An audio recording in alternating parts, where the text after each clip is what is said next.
ಬ್ಯಾರಿ ಆಂದೋಲನದಲ್ಲಿ ಪ್ರೊಫೆಸರ್ ಇಚ್ಲಂಗೋಡು ಅವರ ಪುಸ್ತಕ ಕನ್ನಡ ಸಂಘದಿಂದ ಲೋಕಾರ್ಪಣೆ ಕಾರ್ಯಕ್ರಮವು ಮಂಗಳೂರಿನ ಪ್ರೆಸ್ ಕ್ಲಬ್ನಲ್ಲಿ ನಡೆಯಿತು.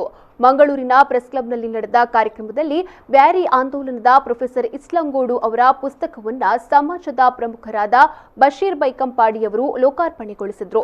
ಬಳಿಕ ಮಾತನಾಡಿದ ಅವರು ಬ್ಯಾರಿ ಸಮುದಾಯದ ಕೊಡುಗೆಗಳು ಹಾಗೂ ಸಂಸ್ಕೃತಿಯ ಬಗ್ಗೆ ಸಂಶೋಧನೆ ಕೈಗೊಂಡು ಅತ್ಯಂತ ಮಹತ್ವವಾದ ಸಂಶೋಧನಾ ಕೃತಿ ತುಳುನಾಡಿನ ಬ್ಯಾರಿಗಳು ಗ್ರಂಥ ಅರ್ಪಿಸಿ ಬ್ಯಾರಿ ಭಾಷೆ ಮತ್ತು ಸಂಸ್ಕೃತಿಗೆ ನ್ಯಾಯ ಸಲ್ಲಿಸಿದವರಲ್ಲಿ ಮೊದಲಿಗರು ಎಂದು ಹೇಳಿದರು. 1985ನೇ ಇಸವಿಯಿಂದಲೇ ಬ್ಯಾರಿ ಭಾಷೆ ಮತ್ತು ಸಾಹಿತ್ಯದ ಬಗ್ಗೆ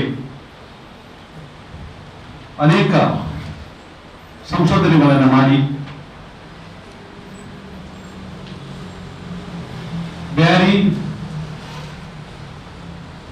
ಕನ್ನಡ, ತುಳು, ಕೊಂಕಣಿ, ಕೊಡವ ಈ ಭಾಷೆಗಳ ನಡುವೆ ಇರುವಂತಹ ಸಂಬಂಧದ ಬಗ್ಗೆ ಅನೇಕ ಲೇಖನಗಳನ್ನು ಬರೆದು ಮತ್ತು ಅನೇಕ ಭಾಷಣಗಳನ್ನು ಮಾಡಿ ಈ ಒಂದು ಜಿಲ್ಲೆಯಲ್ಲಿ ಮತ್ತು ಈ ರಾಜ್ಯದಲ್ಲಿ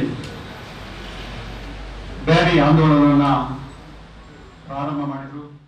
ಅನಂತರ ಪ್ರೊಫೆಸರ್ ಇಚ್ಲಂಗೋಡು ಅವರು ಮಾತನಾಡಿ, ಬ್ಯಾರಿ ಜನಾಂಗದ ಜನರೇ ಬ್ಯಾರಿ ಎಂದು ಕರೆಸಿಕೊಳ್ಳಲು ನಾಚಿಕೆ ಪಡುತ್ತಿದ್ದ ಕಾಲವೊಂದಿತ್ತು.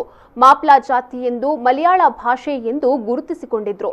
ಹಾಗಾಗಿ ಸಂಶೋಧಕಿ ಡಾಕ್ಟರ್ ಸುಶೀಲಾ ಉಪಾಧ್ಯಾಯರು ಮಾಪ್ಲಾ ಮಲಯಾಳ ಭಾಷೆ ಎಂದಿದ್ರು.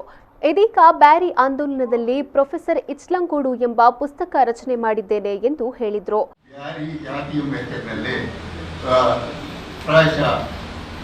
ನಮ್ಮ ತುಳುನಾಡಿನ ಜನಗಳು ಅದನ್ನು ಬಳಸಿಕೊಳ್ತಾ ಇದ್ದಾರೆ. ಹೆಮ್ಮೆಯಿಂದ ಬ್ಯಾರಿಗಳು ಅಂತ ಹೇಳಿಕೊಳ್ತಾ ಇದ್ದಾರೆ.